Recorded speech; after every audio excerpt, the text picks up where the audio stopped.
Hey guys, welcome back to my channel. Today, I'm gonna share all the apps I've been obsessed with for studying English.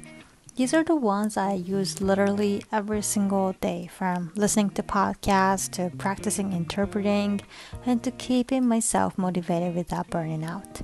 Some of them have seriously changed the way I study, so if you're looking for new tools or just curious about how other people are studying English, I hope you will enjoy the video, so let's get into it. So the first app is Podcast. I literally use it every single day. There's not a day that goes by where I don't open it. I use it for shadowing practice, listening while I'm walking or cooking, or even as material for interpreting practice.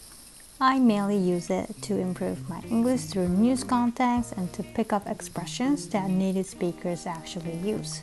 Lately, I've been listening to a variety of accents to get used to different types of English. Right now, my personal focus is Indian English, so I've been tuning into podcasts that feature that kind of accent more often. And I also made a list of my recommended podcasts in a previous post, so check that out too if you're interested.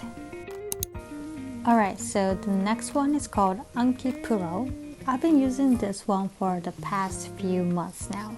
And the reason why I love it is that you can do vocabulary review quizzes in flashcard style. And after each card, you rate how well you remembered it. Then it brings the word back again in a few minutes or a few days to check if it's really stuck inside your head. I've been using it long enough now that I really feel like the older words are starting to sink in.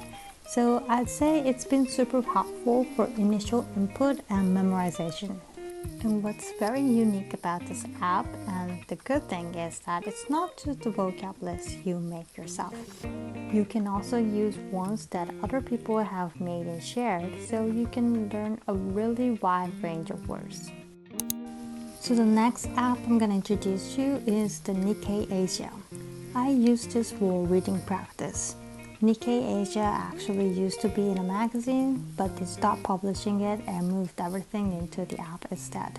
And I usually read it on my iPad just because I like the larger screen. And I often read the features articles, but I don't really have a fixed routine or anything for this.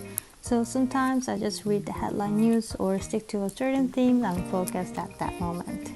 And some articles are also available in Japanese version of Nikkei, so it's good that you can compare between the Japanese version and English version, or if it's difficult, you can read in Japanese first and then try in English.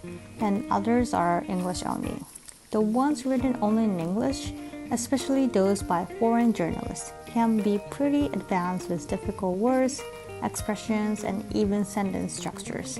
It really helps to boost up my English level, but at the same time, I can't leave my hands off the smartphone to search the meanings of each word. Anyways, I like that I can choose the topics or the level depending on my mood or how much brain power I've got that day. So the next one is ChatGPT, and I use it in so many ways, and I'm sure everyone is the same as well nowadays. When I'm studying with podcasts or reading news articles, and I come across a phrase or sentences that I can't quite understand, it always helps me to figure out the nuance. I just take a screenshot of what I don't get, and ChatGPT explains it clearly.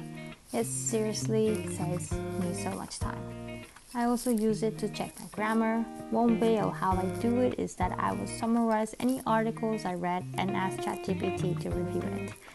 I'd also ask ChatGPT to do some discussion based on that summary.